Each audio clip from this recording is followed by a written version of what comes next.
අයිබෝවන් අපි අද දිනපතා පුවත්පත්වල කාටුන් සහ උපහාසාත්මක කාව්‍ය පටන් ගමු ලංකාදීප පත්තරේ අසංක ඉන්දුනිල්ගේ පොලිටිකල් කාටුනෙන්. ඉරානයට පහර දීම ට්‍රම්ප් දින 5කට නවත්වයි කියලා පොතක් තියෙනවා. නමුත් ඉතින් සාමයේ පරවියා අල්ලලා කූඩුවකට දාලා ඉලෙක්ට්‍රොනික පරවියෙක් අහසට යවනවා රිමෝට් කන්ට්‍රෝලයක් ආධාරයෙන් ට්‍රම්ප් මහත්තයා. මේ හසන්ත විජේනායකගේ හුරේරා අරුණ පත්තරෙන් දේශපාලක කියනවා ලයිට් නිවලා ආණ්ඩුවට සහාය දෙන්න කියලා ඇමති කුමාර ජයකොඩි කියනවා. ලයිට් නිවලා ගල් ලඟුරු ගැන කටත් වහගෙන ඉන්නම් කියලා හුරේරා කියනවා. මේ දිවයින පත්‍රයේ උදේ විමලසිරිගේ කාටුන් එක. මේ අලුත්ම ව්‍යාපාරයක් පටන් අරන් ජයකොඩි ඇමතිතුමා ලාබයි කියලා බල්බ් වලින් හදාපු භූමි තෙල් ලාම්පු වගේක් විකුණනවා. මේ ඊයේ දින ඉංග්‍රීසි පුවත්පත්වල කාටුන් සුපර් මාකට් එකෙන් බඩු ගන්න විදියක් නෑ රටේ ජනතාවට බඩු දාපු ට්‍රොලිය ඇදගෙන යන්නේ ඉන්ධන සමාගම්.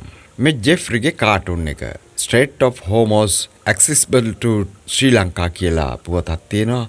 ඉතින් මං හිතන්නේ හෝමස් සමුද්‍ර සංධිය අපේ ශ්‍රී ලංකාවට විවෘතයි. ඉතින් තෙල් ගේන්න මං හිතන්නේ රටේ ජනාධිපතිතුමා තෙල් බැරල් එකක නැගලා යනවා. මේ මං හිතන්නේ නීතියේ දෙවගණයි හිටපු ජනාධිපති රනිල් වික්‍රමසිංහ මහත්තයයි චෙස් ක්‍රීඩාවේ වගේ. ඔහු චෙක්මේට් වෙනවා ප්‍රථමාධාර සලකුණ පෙන්නලා නීතියේ දෙවගණ ඇස් බැඳගෙන ඉන්නවා. මේ ප්‍රදීප්ගේ මෝනින් කාටුන් එක. රටවැසියෙක් ඔෆිස් යන අතරේ ඉහළින් යනවා මිසයිල ගණනක්. ඔහු බිම දිගා වෙලා ඉන්නව බේරෙන්න. Electricity tariff, other transport fare, water tariffs, vegetable price, three wheels fare, bakery food price, bus fare, milk powder price, flour price, fuel price, gas price ඔක්කොම මිසයිල වගේ පාවෙල යද්දී ඔහු එවෙන් බේරෙන්න බිමට පහත් වෙලා ඉන්නවා. නමුත් බිමට පහත් වුණාට රටවැසියන්ට බේරෙන්න බැරි වෙයි ඉදිරියේදී නේද? මේ දිනමින පත්තරේ ශ්‍රීකාන්තගේ ශ්‍රී දූපත දේශපාලක කියනවා යුද්ධය දිනුවා කියලා ට්‍රම්ප් කියනවා බං. රටවැසියා කියන දිනුවා කියලා හරි යුද්ධය ඉවර කළොත් ලෝකෝ දෙයක් සර් කියලා. මේ අරුණ පත්තරේ හසන්ත විජේනායකගේ කාටුන් එක. ඒක මහා අමුතුම කාටුන් එකක්. මං හිතන්නේ විදේශ ඇමතිතුමා වගේ යහන්ගත වෙලා ඉන්නේ ඇමරිකාවත් එක්ක.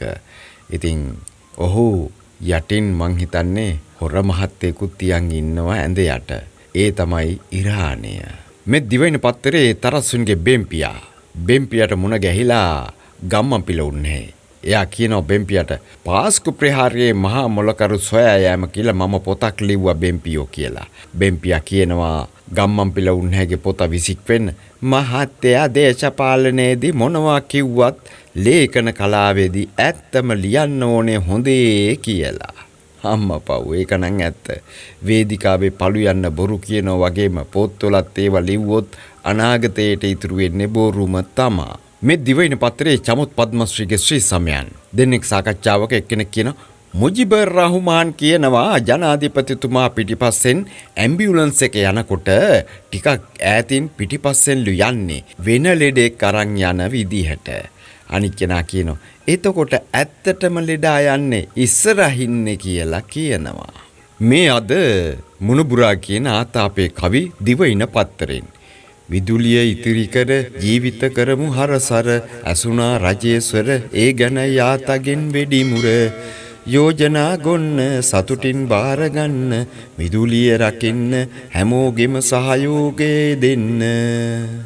මේ ලංකාදීප පත්‍රයේ සමීර කළුගම්පිටියගේ අමුතු මිනිස්සු. අනේ ඉතින් රටවැසියෙක් කරේ දාගෙන ඉන්නේ පිඹුරෙක්. ඒ පිඹුරා තමයි පොහොසත් රටක් ලස්සන ජීවිතයක්. මේ ලංකාදීප පත්තරේ නිමල් ජයසාන්තගේ කාටුන් එක. රටවැසියාගේ බෙල්ලෙන් අල්ලගෙන ඉන්න ගමන් කළුකඩ මුදලාලි කෙනෙක් කිඹුල් කඳුළු හෙලනවා තෙල් මිල අඩු කරනු කියලා. ඒ අතරේ පාරිභෝගික අධිකාරිය මේසෙට බර වෙලා හොඳටම නිදි. මේ දිනමින පත්‍රයේ අංජන ඉන්ද්‍රජිත්ගේ කාටුන් එක. මේ දවස්වල කළුකඩ මුදලාලිලා දුම් අල්ලන්නේ දෙවියන්ට නෙමෙයි. දෙවියන් වගේ අදහන්නේ ඇමරිකාවේ ජනාධිපති ට්‍රම්ප් මහත්තයා. මේ අංජනගේ අනික් කාටුන් එක දිනමින පත්තරෙන් දේශපාලක කියනවා තැන් වලින් තෙල් බවුසර් මතු වෙනවා. රටවැසියා කියනවා ලංකාවේ තෙල්ලින් තියනවද දන්නේ නෑ කියලා. කාලයක් නම් අරහේ තියනවා කිව්වා මෙහේ තියනවා කිව්වා. අනේ මන්දයි වට මොනවද උනේ කියලා නේද? මේ ලංකාදීප පත්තරේ තිස්ස හේවාවිස්සගේ හීනා වැස්ස. මේ අර සර්කස් පෙන්නන කතන්දරයක්. අර උඩින් එල්ලිලා පොල්ලක තව කෙනෙක් එල්ලලා දෙපැත්තට පැද්දලා පනින්නේ. ඉතින් පද්දන්නේ මං හිතන්නේ ඇමරිකාවෙන් වගේ. ඒ පැද්දෙන කෙනා කියනවා අපි ජාත්‍යන්තරයට කියනවා කියලා. ඒ අතරේ කාගෙන්දෝ දෙබසක් එනවා හැම මගුලටම වස්ත්‍රය උසන් ජාත්‍යන්තරයට ගියාට ඡන්ද අයිතිය තියෙන්නේ මෙහි අයට කියලා කියනවා. මේ ලංකාදීප පත්තරේ සුජීවගේ විගඩම් මිල සූත්‍රය ඛණ්ඩ කියලා බැනර් එකක් එල්ලලා තියෙනවා. හිස් වී ඇති නමුත් අපි කන පාත්තරේ උන්දල හදාගත්තා සිය ගෝස්තරේ මේකයි එදා ඉඳලම තිබු සෑත්තරේ කෙරුවෙමි නම වෙනස් තෙල් මිල සූත්‍රේ. ඒ කියන්නේ දැන් මිල සූත්‍රය නෙමෙයි ඒක ඛණ්ඩ සූත්‍රය. මේ ලංකාදීප පත්තරේ පන්කජ රුවින්දගේ සරදම්. දේශපාලක කියනවා ට්‍රම්ප් කියනවා රැට කරපු සාකච්ඡා සාර්ථකයි කියලා.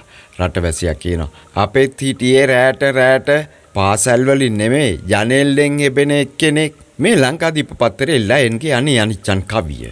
බාල ගල්ලඟුරු හන්දා වුණ සිද්ද 8 ලක්ෂයක් ඩීසල් ලීටර සුද්ද දවසක විදුලියට වැය වෙනවලු ඇද්ද විකල්පයක් මේකට ඇත්තෙම නැද්ද. මේ ලංකාදීප පත්තරේ දාසාපුවලානගේ ස්වාරිස් ට්‍රම්ප් මහත්තයාගේ කටින් පිට වෙන්නේ යුද්ධයමයි ඒවා ගිහිල්ලා වදින්නේ සිවාරිසුන්නහේගේ කටටයි බඩටයි. ඒ කියන්නේ යුද්ධය නිසා වදින බදුයි යුද්ධෙයි. මේ දිවයින පත්තරේ අනුරාධකේ උකයි තත්වේ. වොෂින් මැෂින් වැඩ සතියට දිනක් ඇති විදුලිය ඉතිරි කර ගමුය තමයි ගති හඳුන්නෙත්ති මැති කිව්වම බලන් පැති පැලවත්තේ අයට වැටුණා හුඟක් හති. මේ ලංකාදීප පත්තරේ දාසගේ කාටුන් එක. ජයකොඩි ඇමතිතුමා එනවා 13.5 විදුලි බිල වැඩි කරන්න බලාපොරොත්තුව. නමුත් රටවැසියෙක් බල්බ් එක වෙනුවට බල්බ් එකකින් හදාපු ලාම්පුවක් පත්තු කරලා තියෙනවා. ඒ ගමන් කියනවා රටවැසියා අපි රෙඩි කියලා. මේ දිවයින පත්තරේ ජයරත්න වික්‍රමසිංහගේ ෆේස්බුක් දෙන්නෙක් සාකච්ඡාවක එක්කෙනෙක් කියනවා ඇමති හඳුන්නෙත්ති කියනවා කරන්ට් එක ඉතුරු කරන්න රෙදි හොදන එක සතියකට වතාවක් කරන්න කියලා. අනිත් කෙනා කියනවා ආණ්ඩුවේ රෙදි හොදන එක නෙමෙයිනේ කියලා කියනවා. ඒක නම් ඉතින් දවස ගානෙම වෙනවනේ නේද? එහෙමනම් අපි අද කාටුන් අවසන් කරමු ගපිරිගේ කවිය කැතයි හොඳේ. විපක්ෂයේ නායකතම ඉරානයේ ආණ්ඩුවට සප් එක වග කියා තියේ කෙලවෙන විට රටට අපේ අය විපක්ෂයේ අපි ගැන පිටත ලෝකෙට ගතු කියා තියේ. ඇත්තටම එයනම් සාධාරණීකරණය කරන්න පුළුවන් තත්ත්වයක්ද මෙවන් මොහොතක. අදත් කාටුන් උපුටා ගැනීම අන්තර්ජාලයෙන් කාටුන් ඔබට ගෙනා මම බන්දුලකේ ජාගොඩ. අමතක කරන්න එපා සබ්ස්ක්‍රයිබ් කරන්න ස්ටුඩියෝ ජා.